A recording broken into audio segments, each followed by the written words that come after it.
vamos a tratar un tema que es precisamente uno de los temas más comentados, es uno de los temas que está en pantalla, está también en los micrófonos, es el tema del día, como diríamos comúnmente, pero es precisamente algo que todos los candidatos a la presidencia de la República lo plantearon, a excepción del presidente o del candidato hoy presidente Lenín Moreno.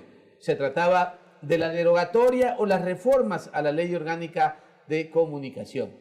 Y este programa, que es precisamente para analizar los temas del derecho, pues hemos considerado importante también hacerlo con una persona que tiene que ver precisamente con los medios de comunicación. Es una persona que está dedicada a esa actividad y que obviamente nos podrá dilucidar muchas dudas respecto de lo que significó o lo que significa todavía esa ley dictada en octubre del 2010, como también el proyecto de reforma que envía el presidente Lenín Moreno a la Asamblea Nacional. Esa persona es un empresario de comunicación, es también licenciado en Ciencias Políticas y Sociales, es abogado, título obtenido en la Universidad Particular de Loja, y es una persona que tiene un medio de comunicación en el Cantón Jipiapa, como se llama Jipi TV. Jipi TV, con la presencia del señor Guillermo Segarra Espinosa, nos dará a nosotros las pautas para poder hablar sobre esta reforma. Como siempre, nuestro invitado junto con un entrevistador. Me refiero al doctor Alberto Vélez, quien es profesor de la carrera de Derecho, a quien le damos inicialmente la bienvenida, y luego a nuestro invitado. Alberto.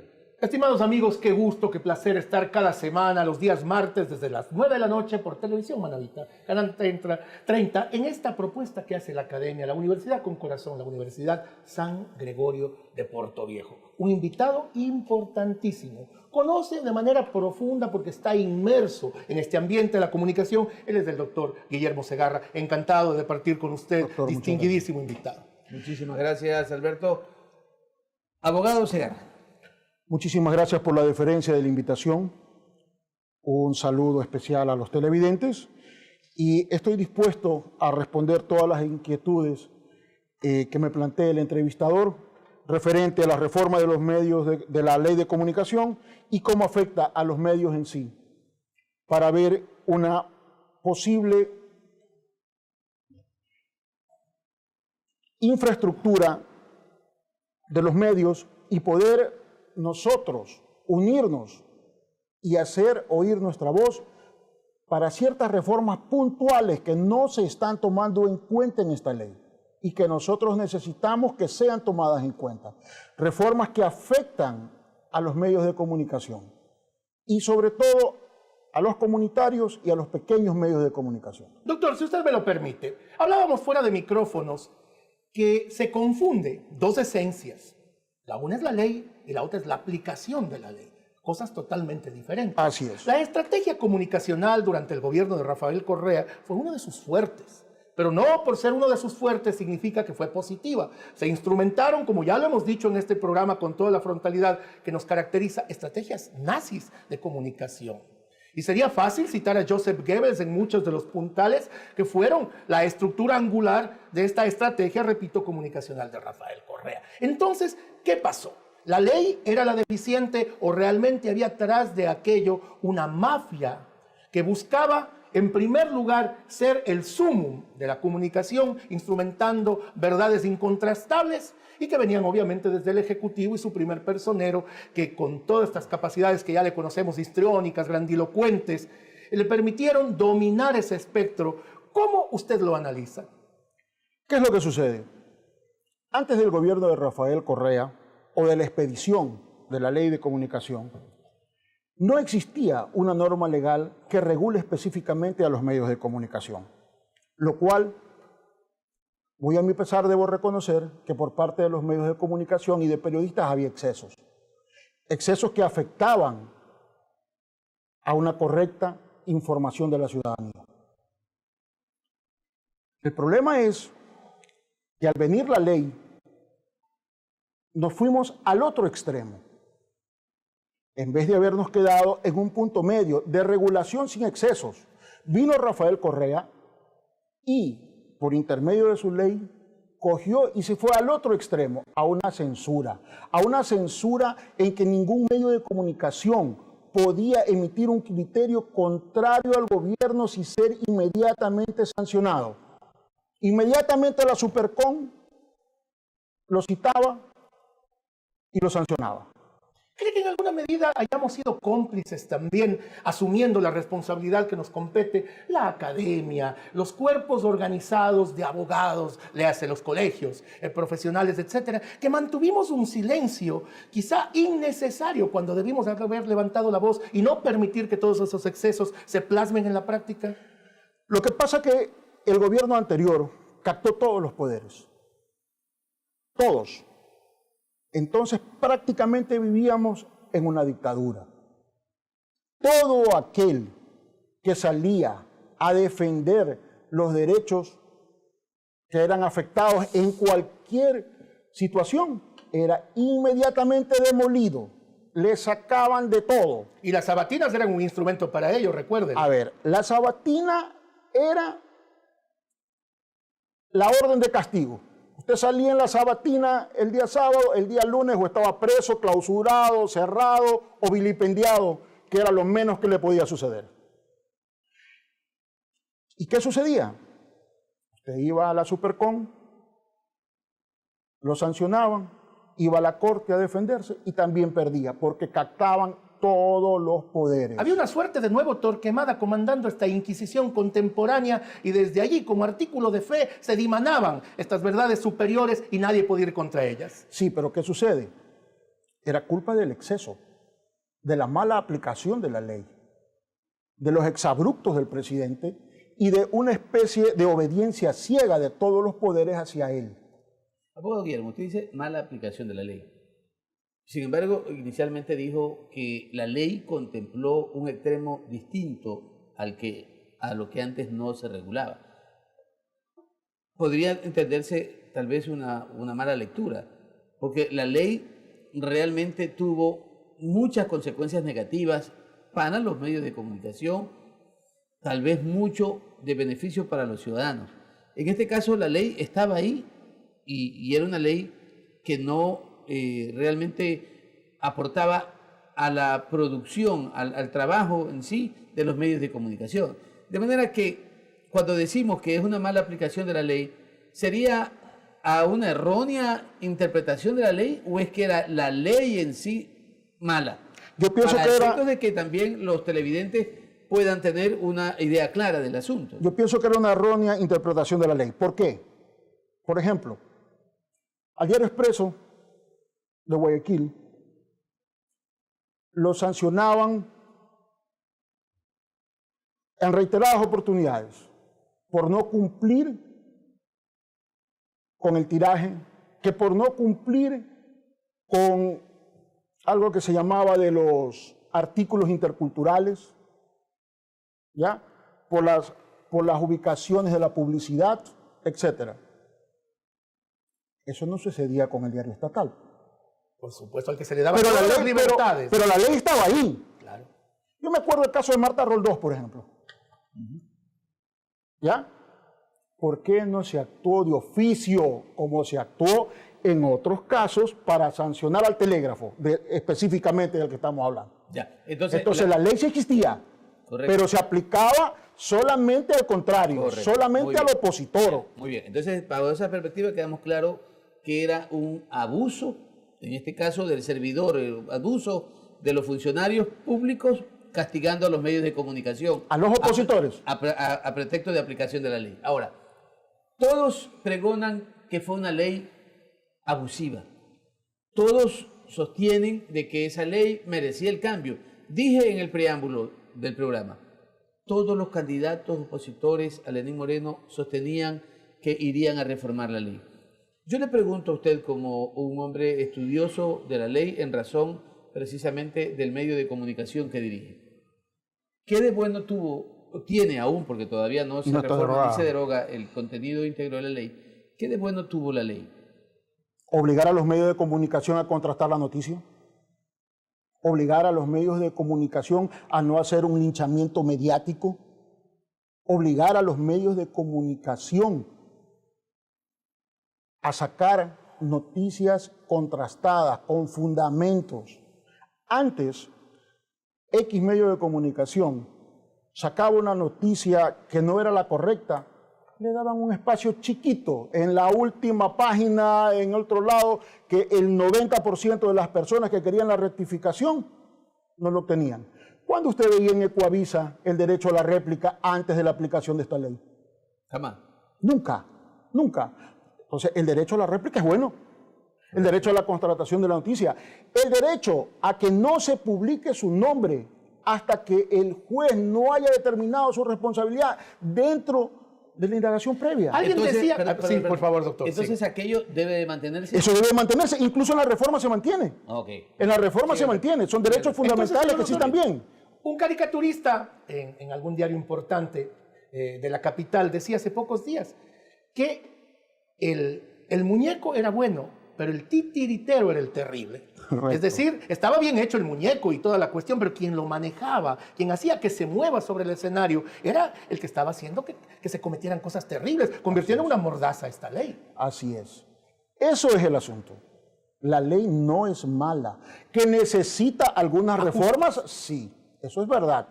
Pero para mi concepto peor era antes, que no había nada. Y entonces, dentro de todo este análisis que usted inteligentemente ha realizado, pasemos a ver el rol de la Supercom en el régimen anterior. Sabemos que dentro de las reformas la Supercom casi con certeza desaparecerá y esperemos que así sea, porque creo que este fue uno de los órganos que, mal manejado, como estuvieron muchos de los órganos del Estado en el correísmo, pues hizo muchísimo daño a la libertad de expresión. Mire lo que dice el presidente Moreno: la libertad de expresión es un derecho que no debe ser objeto ni de control ni de vigilancia, sino de protección por parte del Estado. Obviamente la Supercom jamás permitió que aquello suceda. ¿Cuál fue el rol verdadero de la Supercom en esta década que unos le llamaban ganada y que realmente fue una década desperdiciada? Primero quisiera hacer una reflexión, por favor, sobre lo dicho por el señor presidente de la República. Está bien la libertad de expresión, pero no caer en el libertinaje. Así es. En eso estamos de cosa que ocurrió en el pasado. Por supuesto. Era un libertinaje en el que usted caía en desgracia y le daban mañana, tarde y noche y lo destruían. Entonces, eso sí está bien. Pero Correa vino con su ley, hizo un exceso. Se fue al otro polo, no a regular como debería haber regulado, hasta llegar a un punto medio. Que no se abuse, pero que tampoco se censure. Un punto medio. Por eso siempre tiene que haber el peso y el contrapeso. Aquí no había peso ni contrapeso. Juez y parte. Juez y verdugo. En una verdadera aplicación de conflictos de intereses, ¿no? O claro. sea, sin ningún tipo de independencia e imparcialidad con que debería manejar una autoridad administrativa, sí, la cosa pública. Sí, pero verán, todo el mundo habla de la Supercom. La van a desaparecer y todo. Pero si usted lee la ley, la Supercom era solamente el brazo ejecutor. Todo venía de los planteamientos y de las directrices que daba el Consejo, que hoy le han cambiado de nombre. Entonces, es ahí donde se debe hacer la reforma. Era entonces el conscripto que dispara y no el general que ordena. Usted lo ha definido perfectamente. Ahora hay cambios sustanciales. De 5 pasan a 7. Se agrega el representante de las universidades y el representante de los medios. ¿Los otros 5 cuáles serían? Los otros 5... el de Consejo de Participación Ciudadana y Control Social. Ciudadana y Control Social, el del Presidente de la República. Los 2 que están ahí, el representante de los medios privados. Bien. Y en todo caso lo veremos luego de estos anuncios institucionales, que los invito unos minutos a poder observar. Televidentes, enseguida volvemos con nuestro invitado, el abogado Guillermo Ortega.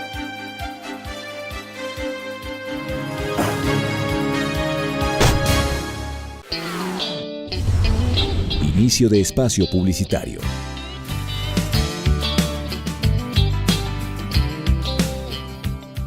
El Departamento de Bienestar Universitario de la Universidad San Gregorio de Puerto Viejo te ofrece los servicios de orientación y acompañamiento, trabajo social, secretaría, servicio médico, odontológico, psicológico y de enfermería. Departamento de Bienestar Universitario, Universidad San Gregorio de Puerto Viejo.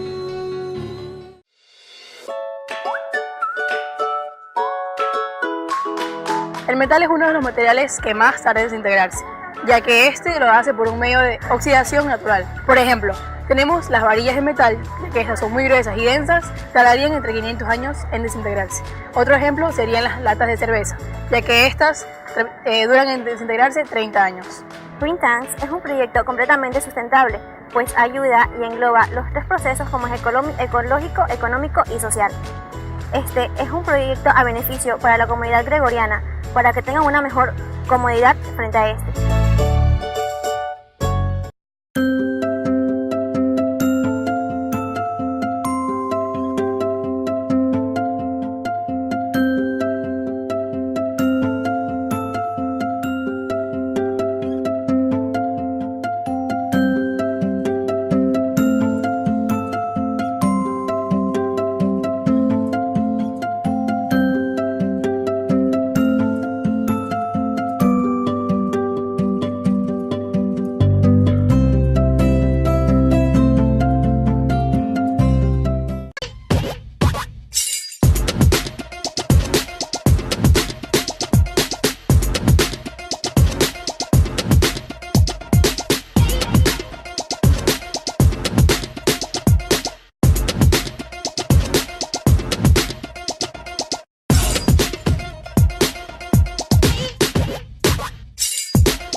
La Universidad por Dentro, el programa de la Universidad San Gregorio de Portoviejo, donde se te informará los acontecimientos de la semana del campus universitario.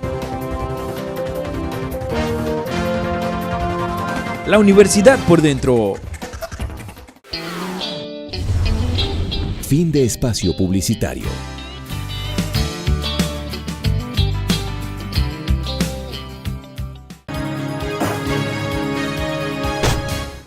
Volvemos al segundo segmento de este programa. Hablamos Derecho, el programa de la carrera de Derecho y de la Universidad San Gregorio de Portoviejo.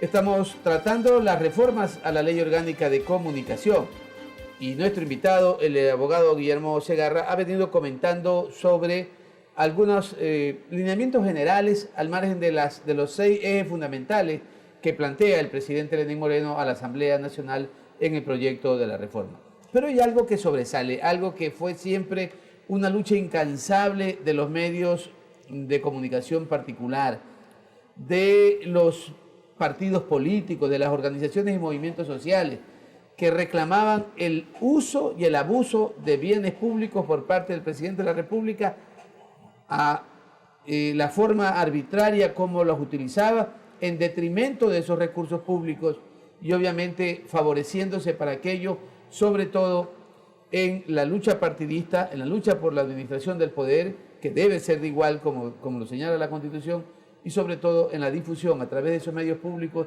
de ofensa a los ciudadanos sin tener derecho a réplica alguna en esos medios. En consecuencia, ¿se deben o no vender esos medios públicos? Deben de seguir siendo un patrimonio.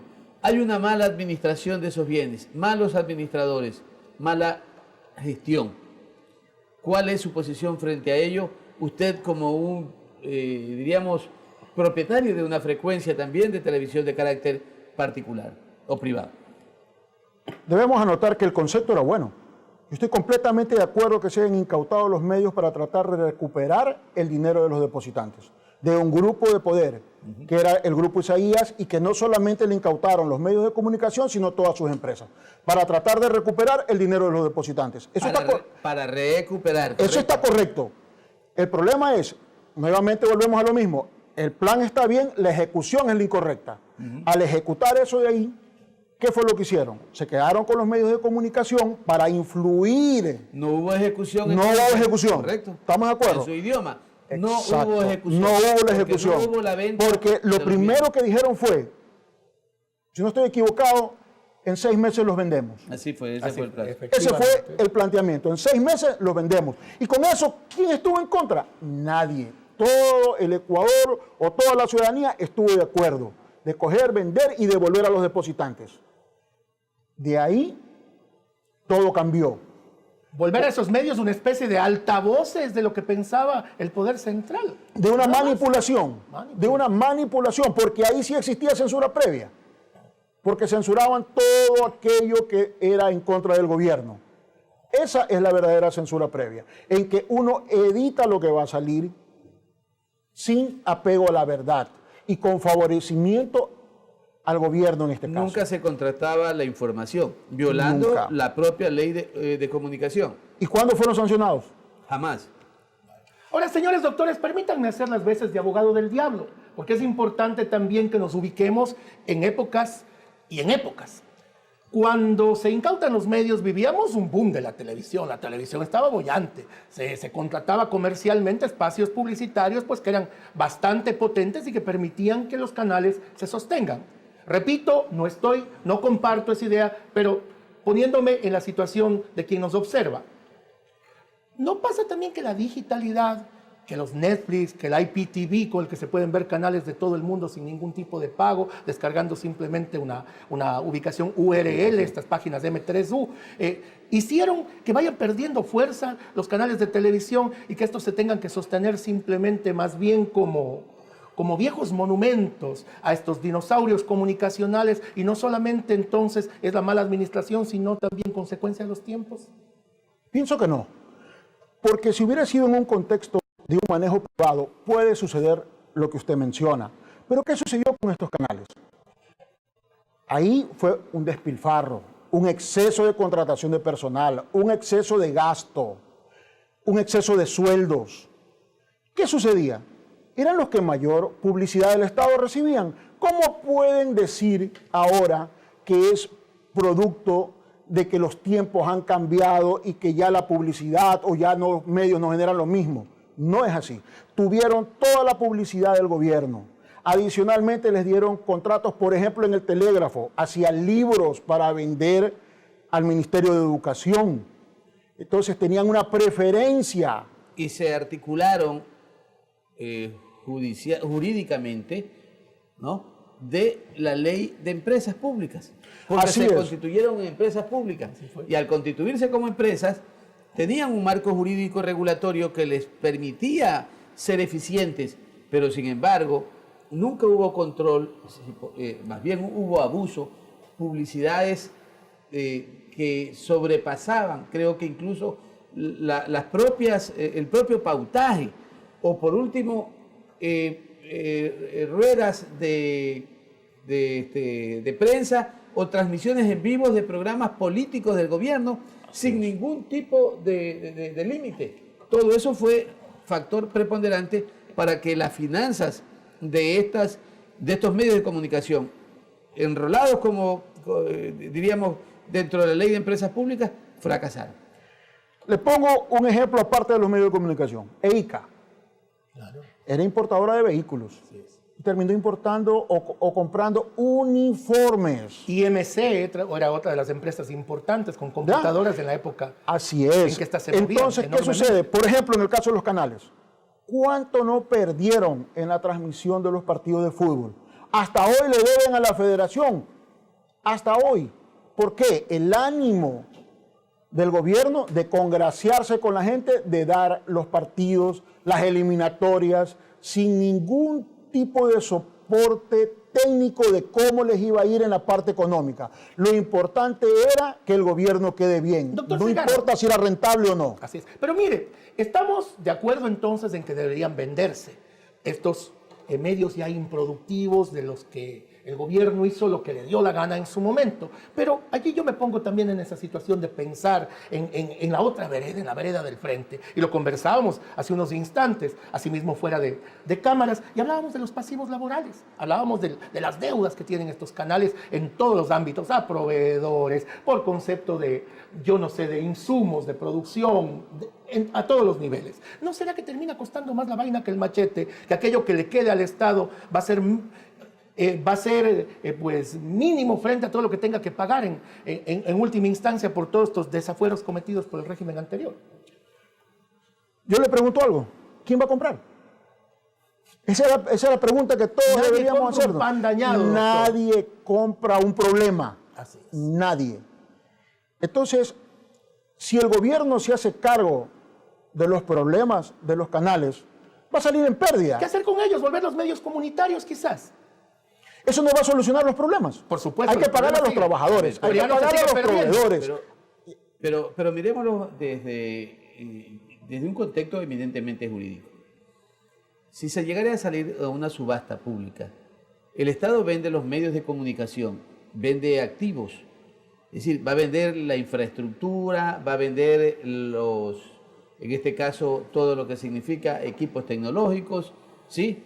Cámaras, transmisiones, va a vender una marca, va a vender la frecuencia. El Estado no va a vender deudas ni va a vender el pasivo laboral. El pasivo laboral. Por lo tanto, pueden haber muchos compradores. Así que en ese caso deberán cuadrarse lo que significa el valor de aquello para luego el Estado cubrir esas deudas, porque indiscutiblemente que cada día que pasa sin que se vendan esos bienes públicos como están en funcionamiento, el acrecimiento de la deuda sigue generándose. Mayor deuda a los trabajadores públicos. Señor rector, pero no se olvide algo, que estamos frente al apagón analógico.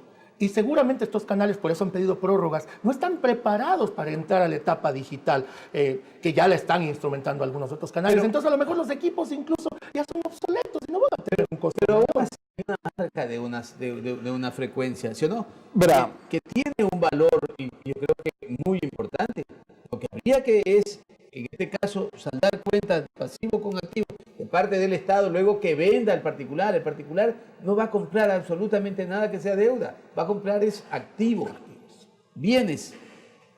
Lo único que verdaderamente vale es la marca. La marca. Y la concesión de la frecuencia. Correcto. Los bienes... ¿Y los inmuebles? Bueno, los inmuebles para mí deberían ser rematados y cubrir a los trabajadores y las deudas independientemente de lo que suceda con la frecuencia. Y si el que compra lo remata con eso, esos valores pasarlos a los trabajadores y a los proveedores que se deba. Pero ya ese problema del Estado con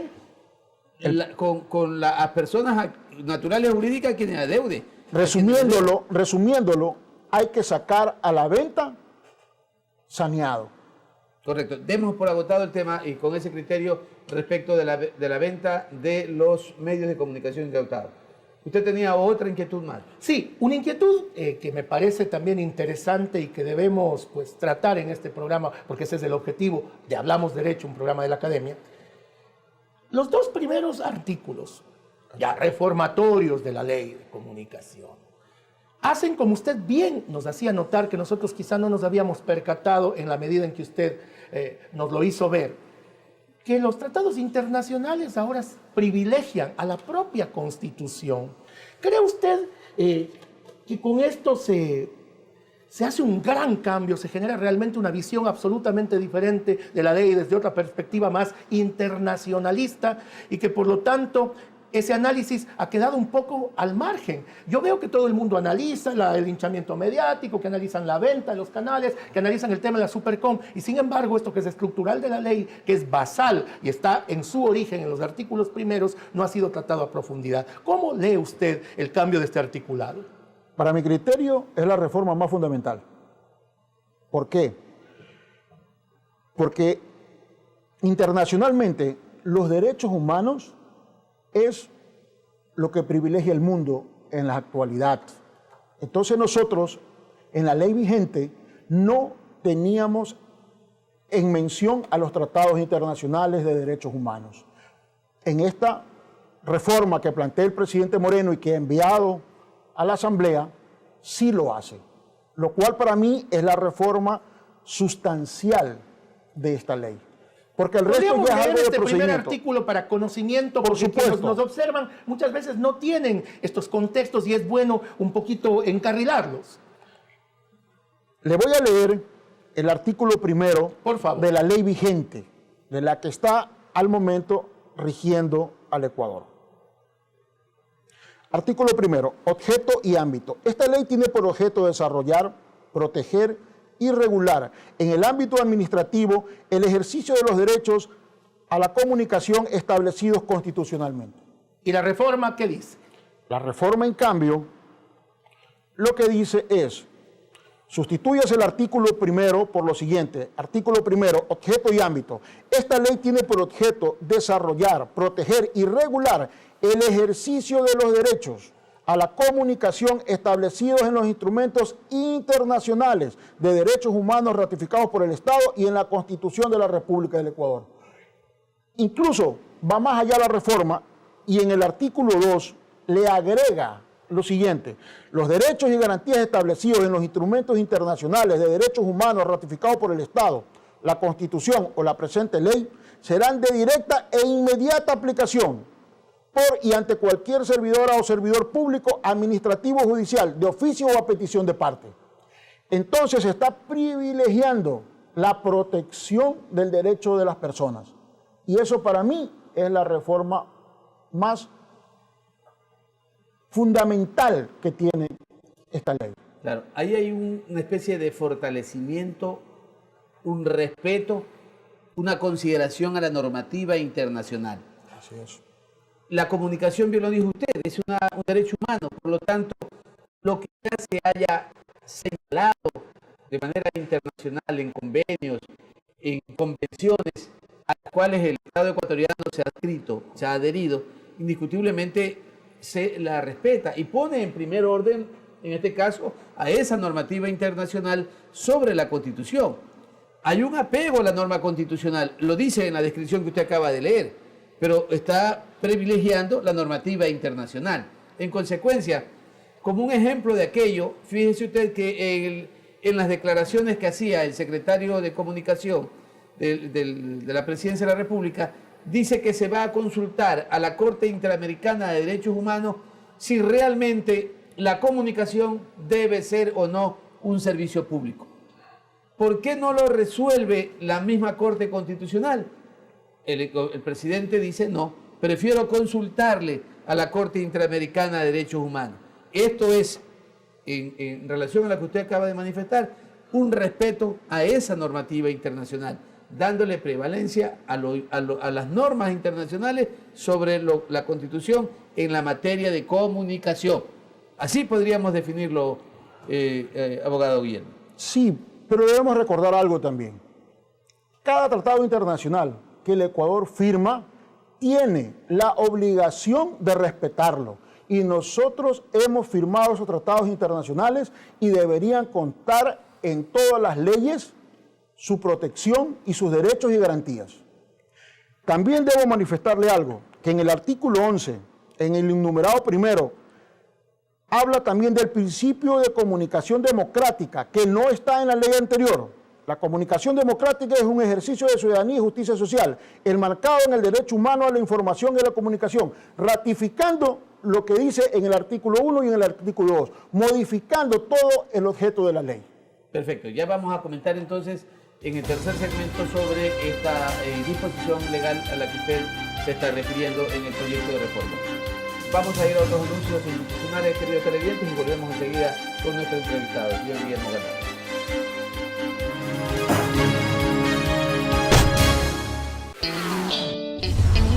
Inicio de espacio publicitario.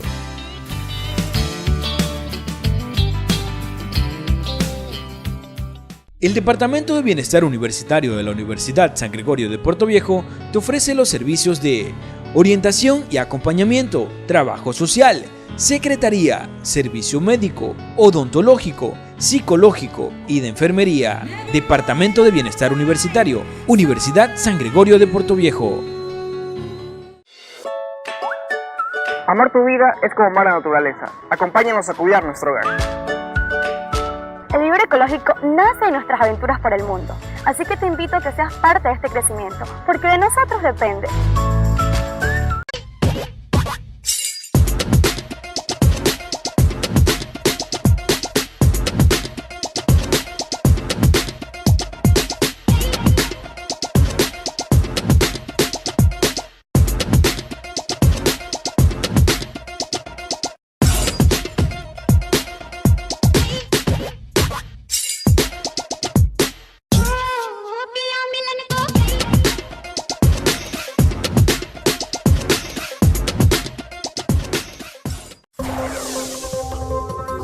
La universidad por dentro. el programa de la Universidad San Gregorio de Portoviejo, donde se te informará los acontecimientos de la semana del campus universitario. La universidad por dentro. Fin de espacio publicitario.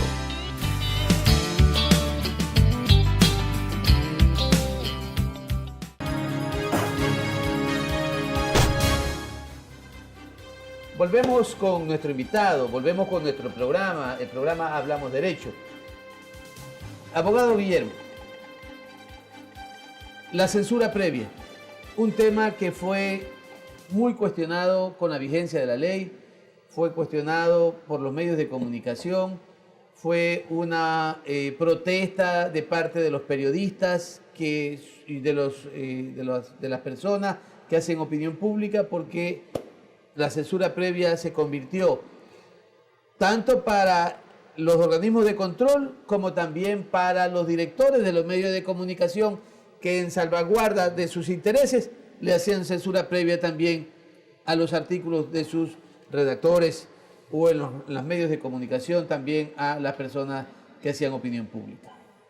¿Desaparece? ¿Se mantiene? ¿Qué hay con aquello? Antes me gustaría hacer una reflexión. Antes de que exista la ley de comunicación, no era prohibido la censura previa. Con esta ley existía para proteger tanto al periodista como al medio del dueño de comunicación y como al Estado o a la ciudadanía. ¿Por qué se protege al periodista cuando se le hace censura previa de su artículo que hace un comentario? El periodista, en el momento que se sale de los lineamientos de lo que dice la ley de comunicación, yo tengo que hacerle caer en cuenta la parte de la ley que está violando. Eso no es una censura previa, eso es evitar que él cometa un delito, porque faltar a la ley es un delito. Otra cosa es que yo le diga lo que él tiene y con qué o me cuestione o con qué vía, hacia dónde debe ir. Eso es otra cosa muy diferente. Pero, por ejemplo, yo sí le puedo decir, no te puedo sacar esa noticia porque no está contrastada. Eso no es censura previa. Pero, ojo, no me saques esa noticia que sí está contrastada, pero que estás desdibujando la imagen del municipio que nos da $10,000 mensuales en publicidad y yo no puedo hablar mal del municipio porque me puede quitar. Eso es censura previa. Pero coger y prohibirle que salga una noticia que, por ponerle el ejemplo, no ha sido contrastada, no es, a mi concepto y a mi criterio, censura previa. Pero era público y notorio que los artículos de opinión que hacían ciudadanos ecuatorianos de alto renombre, por su imagen, por su integridad personal, por su actitud moral y cívica, eran censurados por los propios directores de los medios de comunicación. O, por último, terminaron evacuándolos de sus medios de comunicación para que no sigan opinando dentro del marco de la ley, pero haciendo opinión que aparentemente era crítica a los postulados, a las políticas de gobierno, se los sacaba. Debemos hacer una diferencia. Una cosa es el manejo de la noticia, otra cosa es el manejo de un artículo de opinión en un periódico y de una opinión en un medio de comunicación. Ahí hay una diferencia. Ya dentro de la opinión no hay ni existe ese tipo de situación de censura previa. No debe existir. Es su pensamiento y usted es responsable de lo que usted dice. Y no existe una censura de ninguna naturaleza. En las noticias es diferente. Doctor, alguien comparó lo que ocurría con la censura previa con aquello que había ocurrido en el régimen de Franco. Recordemos que el generalísimo Francisco Franco y Bahamonde, después de la Guerra Civil Española, se dedica a examinar cada palabra que los diarios iban a decir para que obviamente solamente estos se convirtieran en panegíricos, en ditirambos para el dictador. Ellos le llamaron lectura primaria, así se llamó en esa época, pero no es otra cosa que esto que ya conocimos nosotros a través de de esta herramienta que no conseguía sino amedrentar, porque vimos medios que temblaban, periodistas que antes tenían la capacidad de articular reales enunciados y postulados de libertad en defensa de todos los ciudadanos, que de pronto se callaron o se acallaron por ese miedo. Entonces esta herramienta no solamente fue una herramienta jurídica de corrección, de miramiento, sino yo diría que incluso de amedrentamiento total. Eso por una parte, y hay que mirarlo desde esta forma. Pero ¿no cree usted que también con estos artículos, aparte de este 18 que ya hemos analizado, el 19 y el 20, que hablan ya de la responsabilidad ulterior, se tiene ya herramienta suficiente entonces para que cada persona se haga responsable, que asuma la responsabilidad de aquello que dice o que escribe a través de un medio de comunicación? La responsabilidad ulterior siempre ha existido. En el Código Penal, en el Código Civil, usted es responsable de sus actos. Volvemos al mismo punto. El problema es que el gobierno anterior, por intermedio de la Supercom, cogía, amedrentaba a los medios de comunicación, los multaba, trataba en lo posible hasta de cerrarlos. Ante ese temor, los medios de comunicación preferían rescindir el contrato con el periodista, no recibir los artículos de X articulista, que ya estaba identificado como un opositor. Así es. Cayendo no en censura previa, sino en una falta de libertad de expresión, que es otra cosa. Esa sería la figura. La figura para mí ahí es la libertad de expresión, no es la censura previa. Porque censura previa es prohibirle antes de que salga.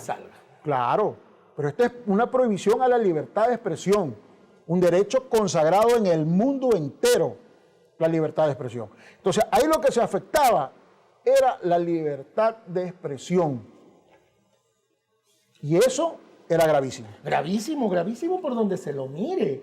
Porque imagínese usted si hay este ente controlador que siempre lo está mirando, y por eso yo un poquito quiero disentir con aquello que usted había establecido, que la Supercom en cierta instancia no era la culpable de nada, pero estaba atrás monitoreando que todas las cosas ocurran. Entonces, ¿usted piensa que debió haber subsistido la Supercom luego de estas reformas? A ver, lo que pasa es que había una política de Estado de amedrentamiento. Entonces no era solamente la Supercom. Lo perseguía la Arcotel, la Supercom, todo ente regulador. Vea, pero era una KGB de la comunicación. Le caía a usted el SRI, le caía del Ministerio de Trabajo a revisar si estaba al día, le caían, como vulgarmente se dice, las 7 plagas de Egipto. Si caía en desgracia con el gobierno. En este contexto.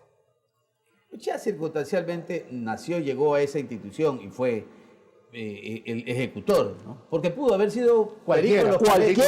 Es la política del Estado. Ese iba a cumplir el papel que el Estado le estaba otorgando. Pudieron haber existido tal vez otras personas que pudieron haber ocupado esa función. Pero llama la atención, doctor. Y tal vez rechazaron esa posibilidad por el papel que iba a ser de ejecutor. Y entonces le tocó a Ochoa. Pero si Ochoa no ejecutaba, lo cambiaban. Correcto. Y ponían otra persona. Pero él se preciaba de ser un comunicador libérrimo, recuerde usted, antes de. Entonces eso es lo que llama la atención, cómo las personas pueden cambiar en el ejercicio del cargo, ¿no? Y volverse, pues... Bueno, en ese caso es diferente. En ese caso es diferente porque...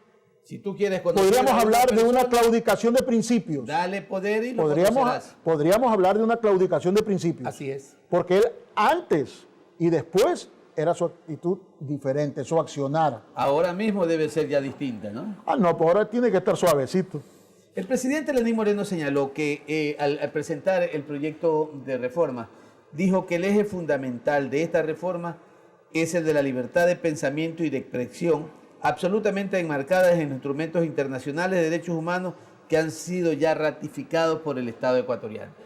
Este proyecto de reformas realmente acoge este principio, este derecho de libertad de expresión en su medida total, erradica cualquier herramienta que afecte a la libertad de expresión.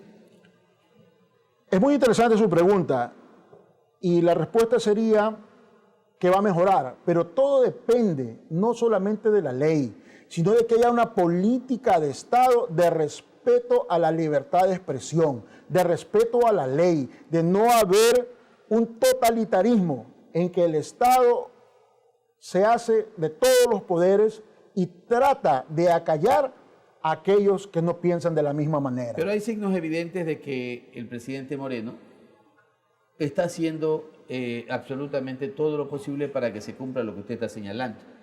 En esas consecuencias, creo yo que usted como ciudadano y también como periodista puede tener ya una idea clara de qué es lo que estamos mirando en el futuro. El respeto a la opinión pública, el respeto a la libertad de expresión. Por ello le pregunto nuevamente, al margen de las acciones colaterales, de las independencias de las funciones del Estado, en ese contexto, esa normativa que hoy presenta Lenín Moreno como presidente de la Asamblea, deroga cualquier norma que esté afectando a la libertad de derechos humanos establecida en la ley vigente aún todavía de la ley de comunicación.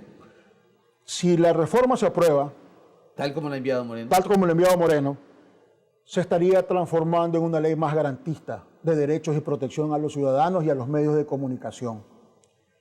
El problema es que yo pienso que no debemos enfocarlo así. No debemos enfocar en la voluntad del presidente de turno. Debe ser una política de Estado, de cualquiera, e independientemente de quién sea el presidente, el respeto a los derechos humanos y a la libertad de expresión. ¿Que el presidente Moreno va por buen camino? Sí, indudablemente. Es un cambio de 180 grados en la política de respeto a los medios de comunicación, de su llamado a los medios de comunicación que no callen, que denuncien la corrupción.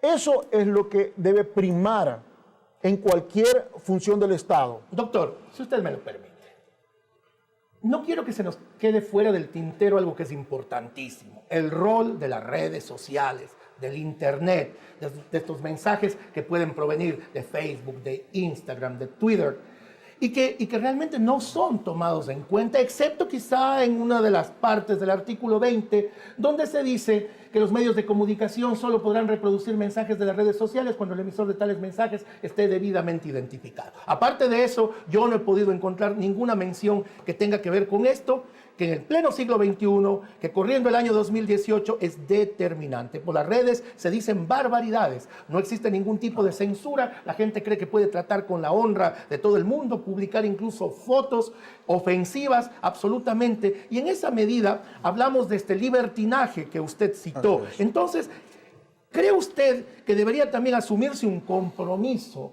de tomar ya el toro por las astas, ¿no? Y hacer algo con este famoso entorno, este entorno digital, este entorno de las redes sociales en las que cualquier cosa se dice? Ni en la ley actual, ni en la reforma, se trata en ninguna parte sobre los contenidos en redes sociales.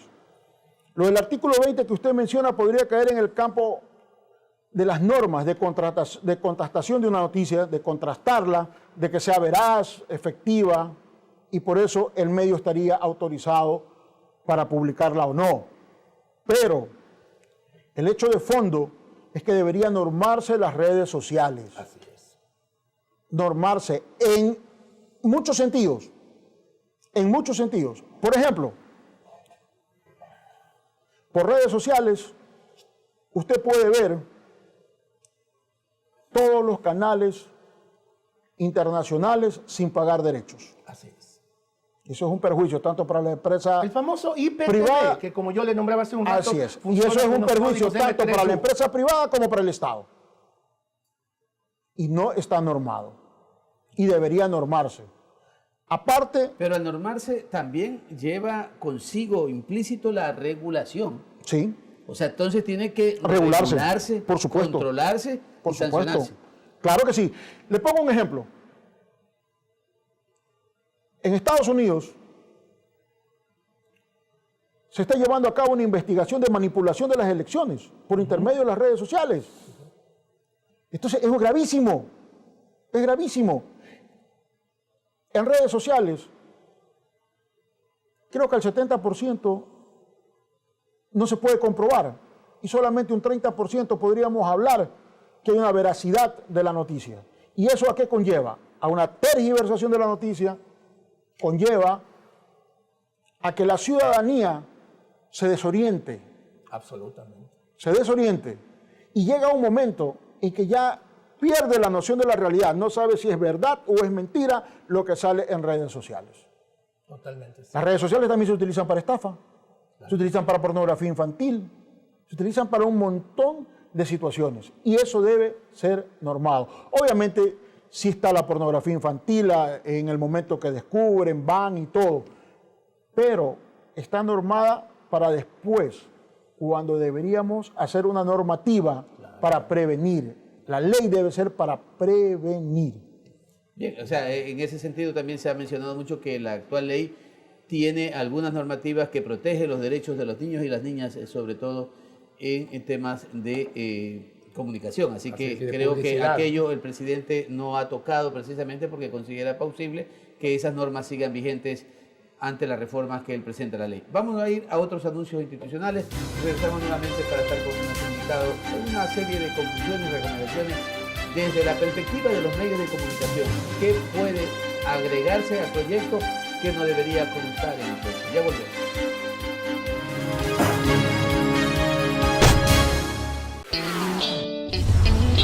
Inicio de espacio publicitario.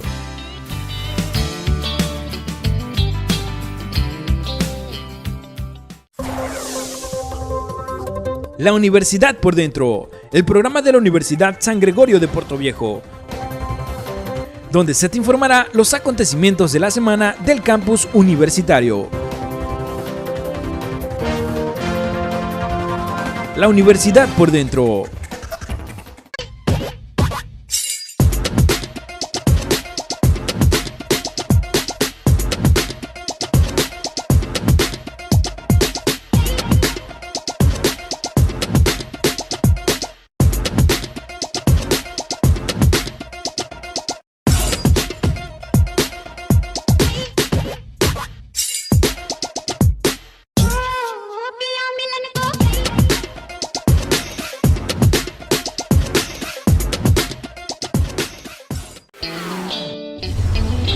Fin de espacio publicitario.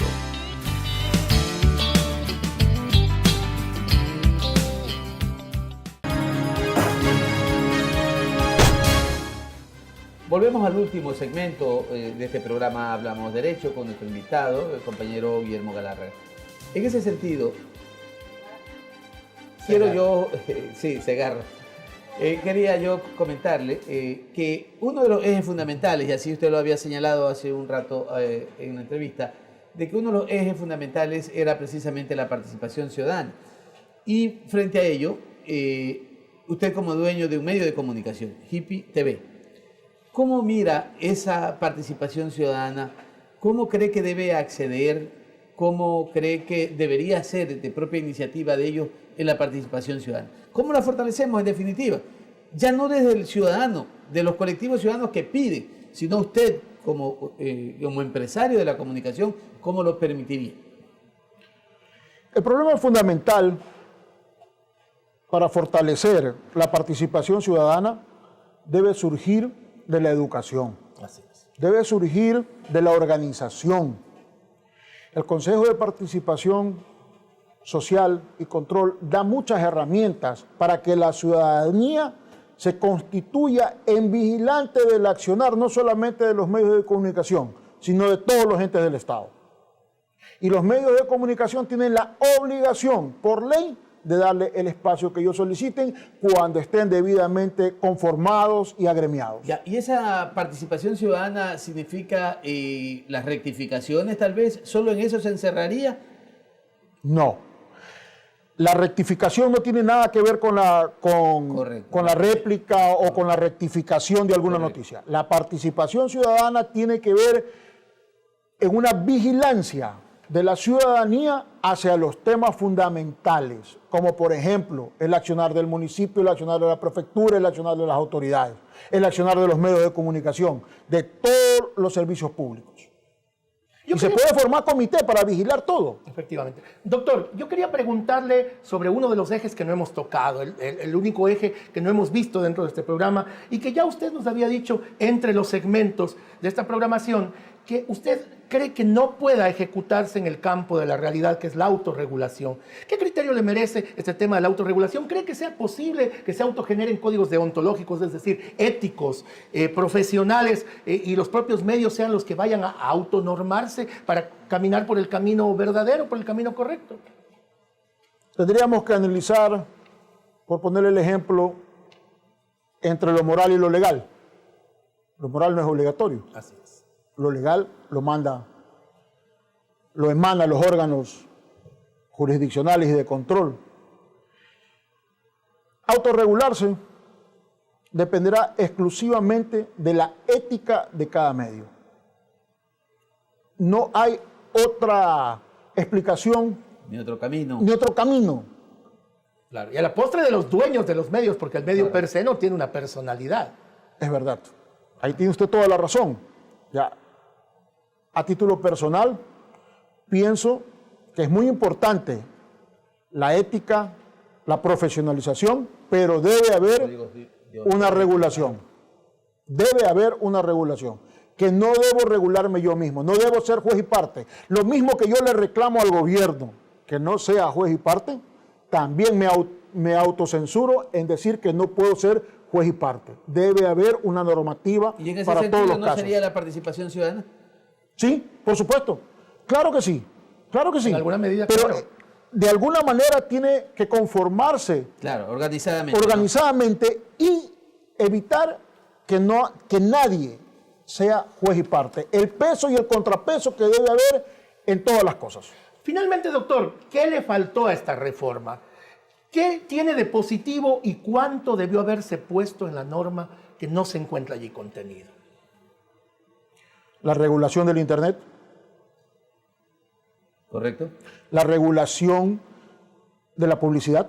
Perfecto. Ahí hay un error sustancial a mi criterio. Perfecto, ya. Y una última cosa.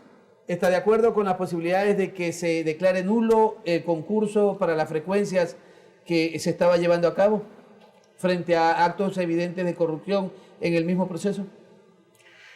El concurso a nivel general, no.